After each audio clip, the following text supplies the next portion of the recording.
le plus grand ennemi de l'homme, c'est pas le péché, c'est pas le diable, c'est l'ignorance. Et pour chasser l'ignorance, il faut que la lumière soit.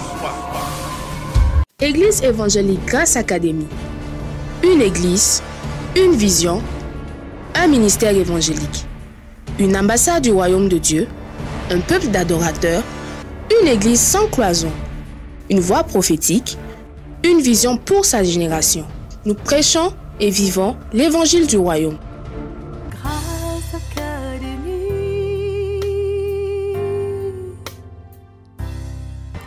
Dieu se reposa n'est pas synonyme de fatigue. Dieu compte sur toi, fils, fille. Il donne la terre aux fils des hommes pour cultiver et garder.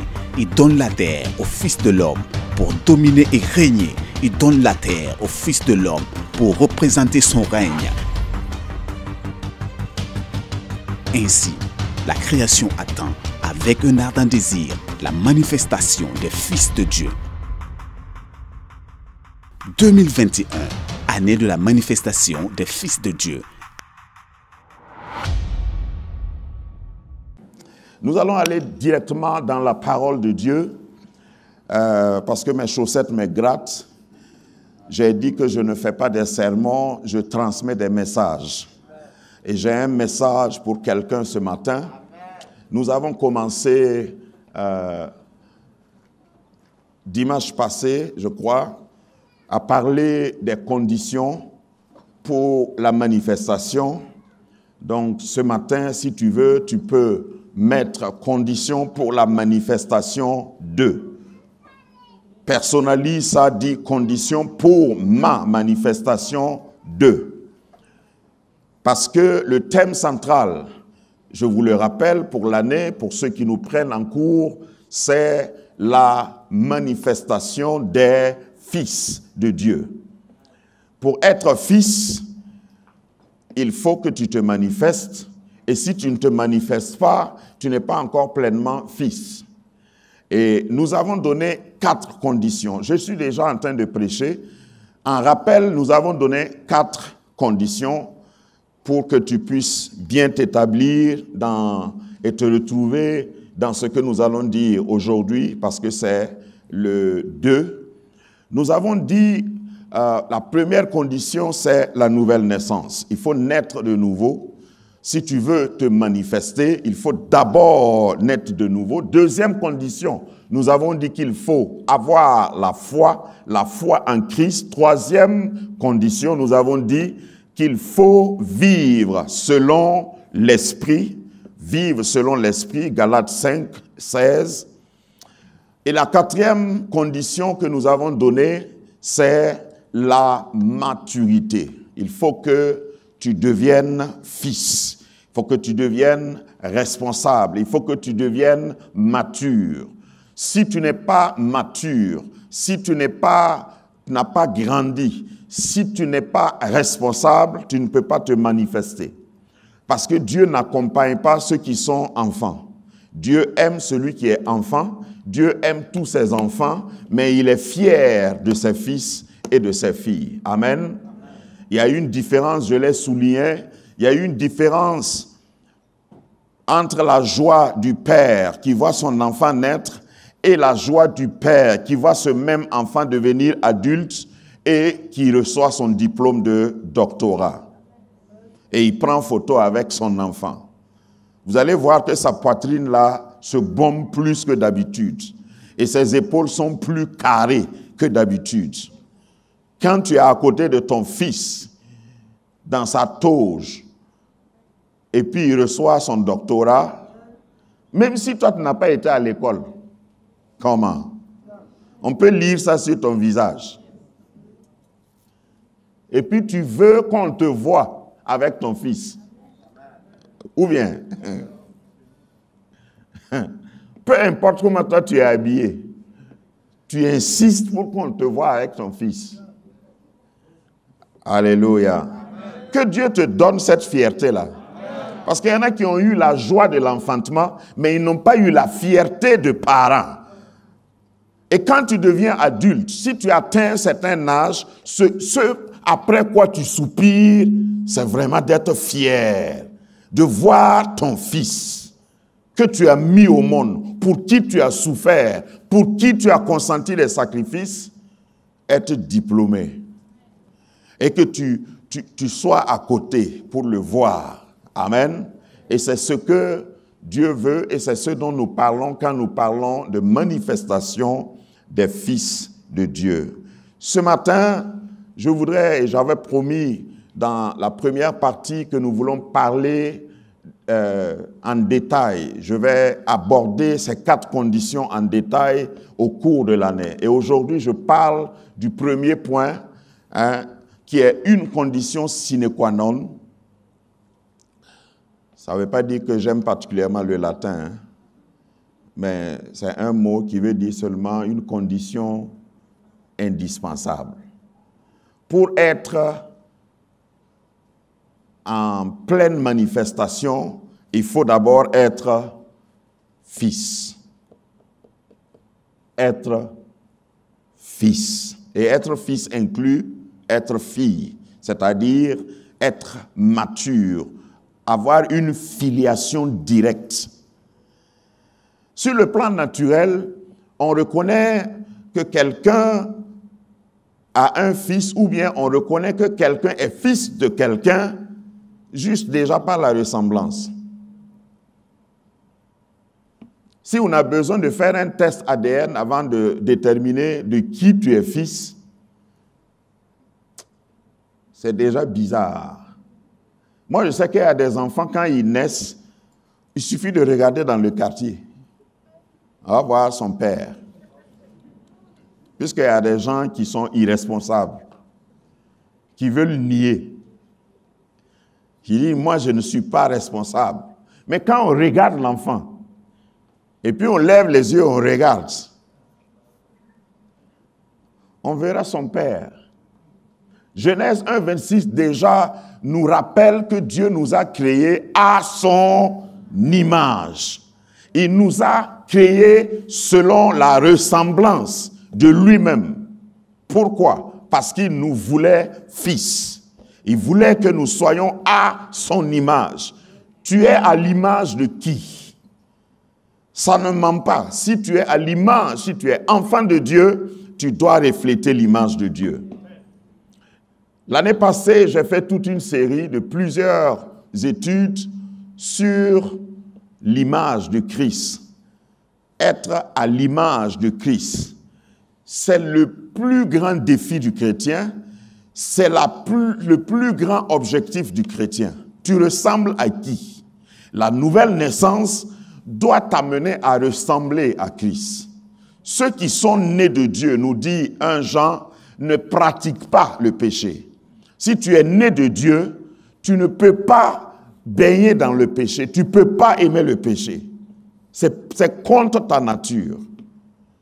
Ça ne fait pas de toi un ange, mais tu n'aimes pas le péché. Tu ne pratiques pas le péché.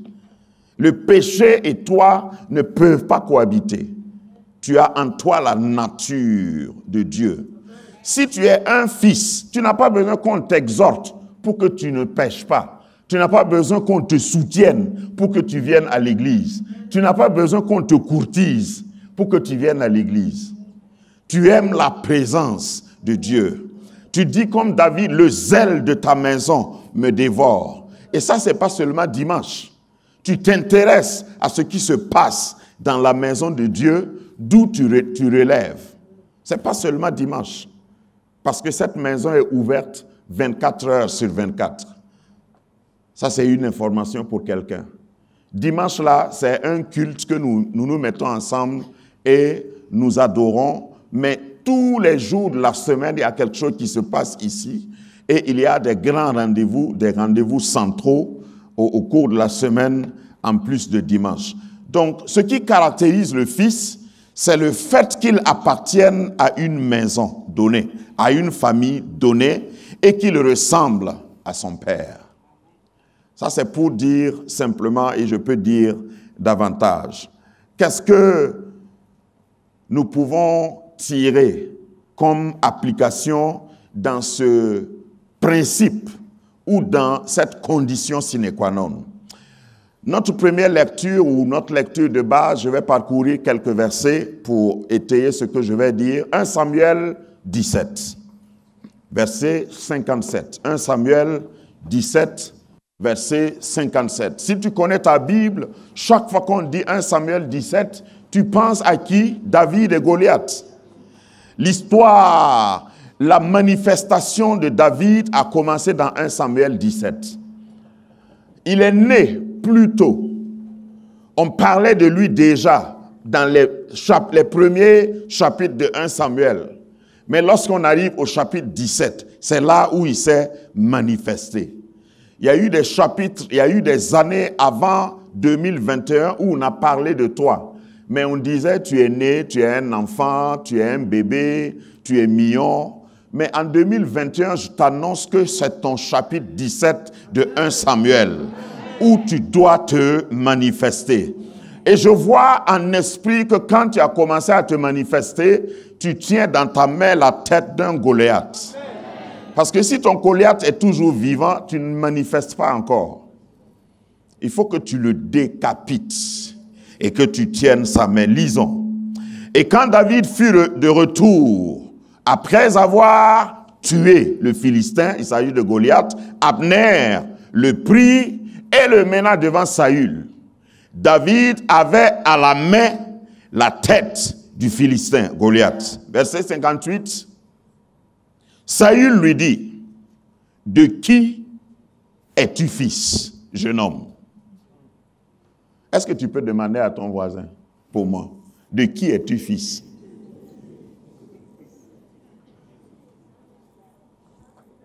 Et David répondit, « Je suis le fils de ton serviteur Isaïe, Bethléemite. » Demande encore à ton voisin, est-ce que tu connais ta maison?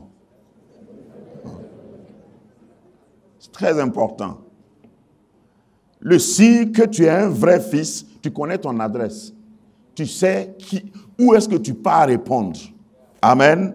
Restez debout, je vais lire pour vous d'autres passages parce qu'après, on va aller dans 1001 directions. Joël chapitre 2, verset 28. Joël 2, 28.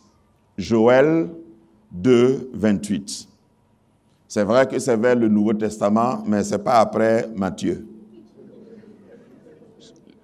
Parce que chaque fois qu'on donne une référence, les petits livres, Joël, Abdias, tout ça là, il y en a qui se demandent, ça est dans quel village? Joël 2, 28.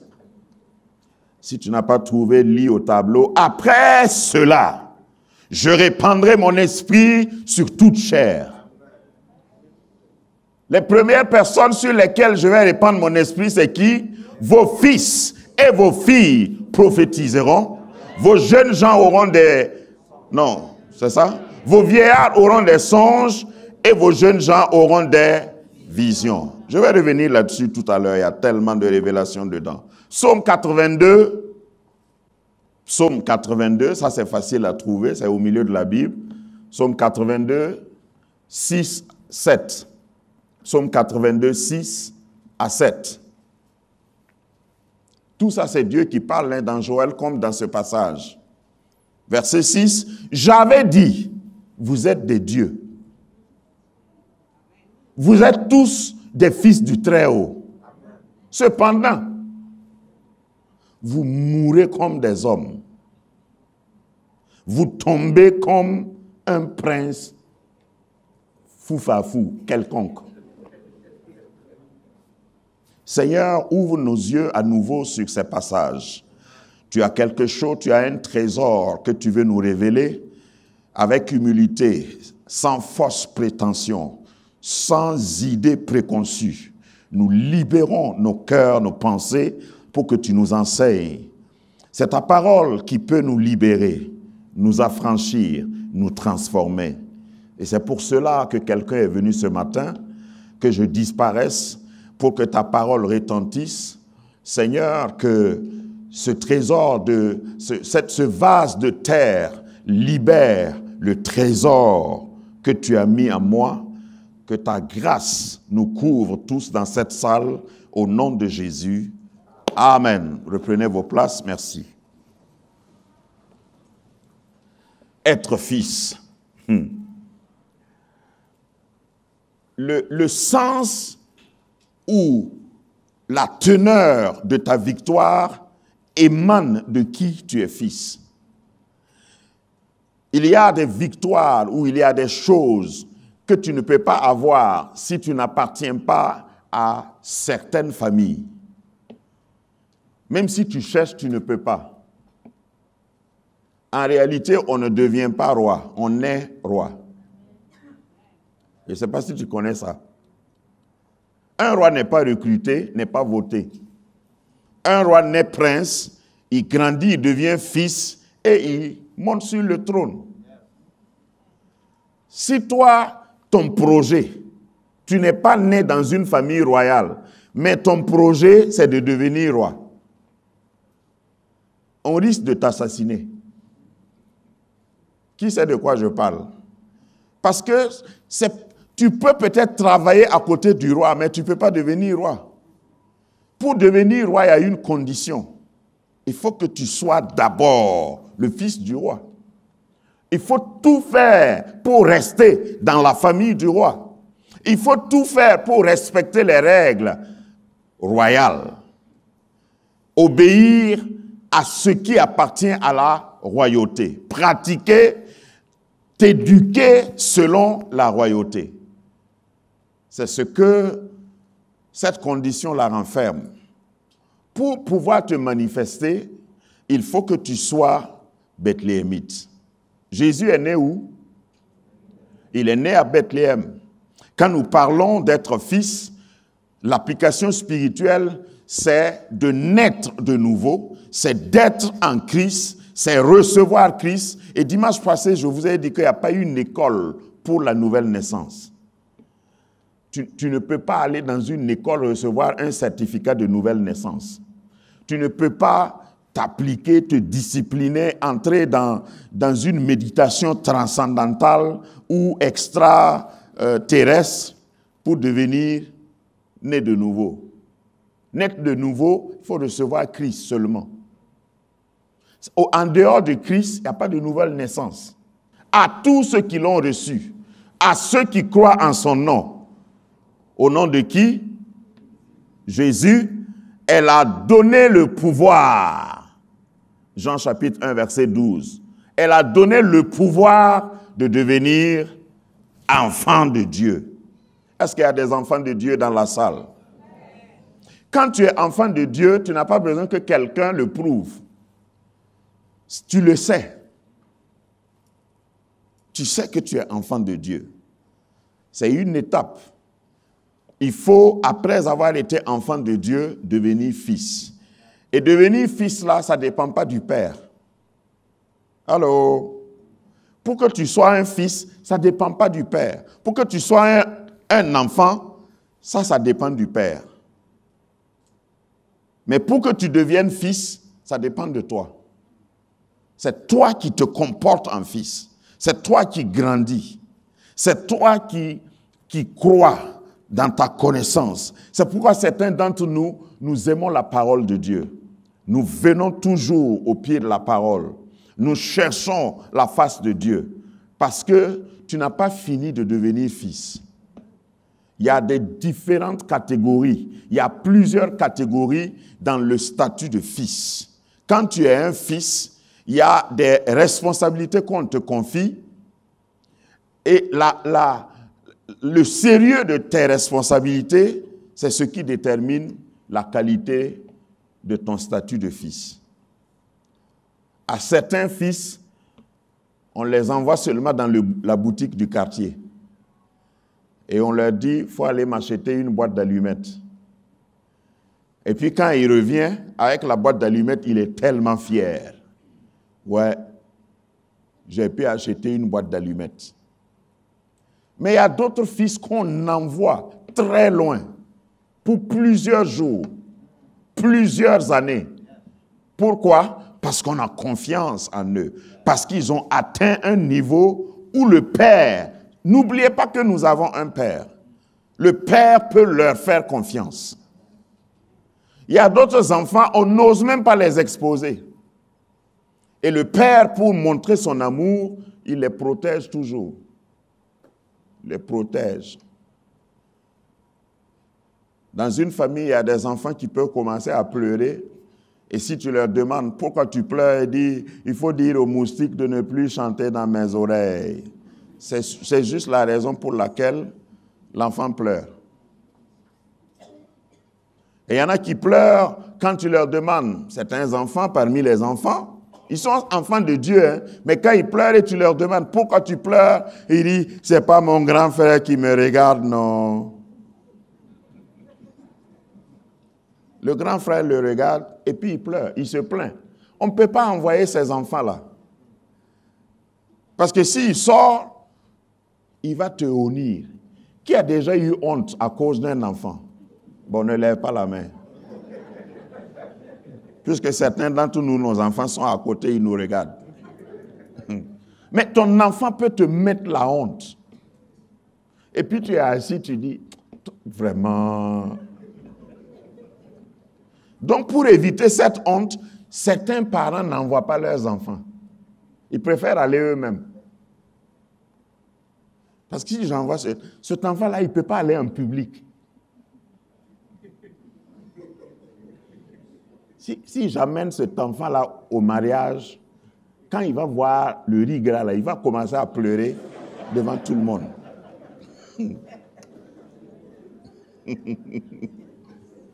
Je sais que je parle de certaines réalités.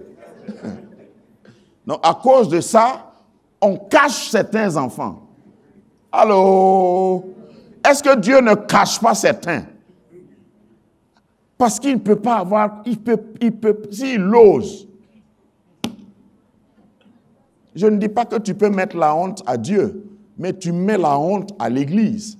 Tu mets la honte à son corps qui est manifeste. Son corps qui est l'Église visible, physique, ici. Son corps qui doit refléter la gloire de Dieu. Son corps qui doit refléter sa nature. Est-ce que tu es un membre en qui Dieu a confiance? Quand tu es seul, est-ce que tu reflètes ton Père? Est-ce que ton Père peut être fier de toi? Quand tu es seul parmi 10 000 autres employés, quand tu es seul en face de ton patron, est-ce que Dieu peut être fier de toi? Parce que si tu ne sais pas que Dieu a une certaine fierté, lis bien ta Bible.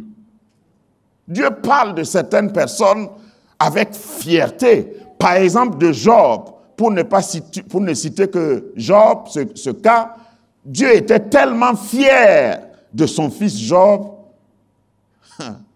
qu'il s'est moqué de Satan. S'il y a quelque chose que Dieu ne peut pas faire à lui-même, c'est s'adorer et se louer. Dieu peut tout, hein, mais Dieu ne peut pas s'adorer. C'est à cause de ça que nous venons dimanche et on veut adorer Dieu. Et Jésus a dit dans Jean 4 que Dieu cherche. S'il y a une chose que Dieu cherche, Dieu Tout-Puissant, El Shaddai, s'il cherche quelque chose, c'est l'adoration. Ce sont de tels adorateurs que le Père cherche. Dieu est esprit et il faut que ceux qui l'adorent en esprit et en vérité. Donc si Dieu cherche un adorateur, c'est parce qu'il ne peut pas s'adorer lui-même. Il faut que toi et moi, nous entrions dans les chaussures des vrais adorateurs. Et être un vrai adorateur n'est rien d'autre que rendre Dieu fier. Dieu est content. Oh, il dit, voilà, ça c'est mon fils. Et il demande souvent même, à propos de certains d'entre nous, il dit, on parle de moi. Ça c'est toi qui détermines. Hein? Moi en tout cas, je sais qu'on parle de moi. À certains d'entre nous, Dieu rencontre le diable et dit, hé, tu viens d'où? Et puis le diable veut mettre sa queue entre ses pattes. Il dit, hé, c'est à toi que je parle. Quand tu es passé à Ouaga, est-ce que tu as remarqué? Est-ce que tu as remarqué ma fille? Est-ce que tu as remarqué mon fils? Tu n'as pas vu que sur la terre, il n'y a personne comme lui? Ça, c'est Dieu qui parle. On n'est pas même chose. Il y a des gens, Dieu connaît leur nom, jusqu'à ils s'en vantent. Il y a d'autres qui connaissent le nom de Dieu, mais Dieu dit, ouais, c'est un de mes enfants. C'est pas, ouais, c'est un de mes enfants. Ou bien vous n'avez jamais vu un père qui a plusieurs enfants, et puis l'exemple n'est pas parfait. Dieu ne nous confond pas. Mais il y a des parents sur le plan humain qui regardent un enfant et puis ils l'appellent un autre. Vous n'avez jamais vu ça? Parce qu'il y a des enfants qui marquent leur père. Il peut oublier tous les noms là, mais lui, souvent il regarde son frère et puis il l'appelle celui qui est absent, qui a marqué la vie du papa. Oh, je prie que quand Dieu va envoyer un ange, parce que c'est les anges qu'il envoie, nous enseigne la parole pour exécuter sa volonté. Quand il va envoyer un ange, que l'ange sache prononcer ton nom.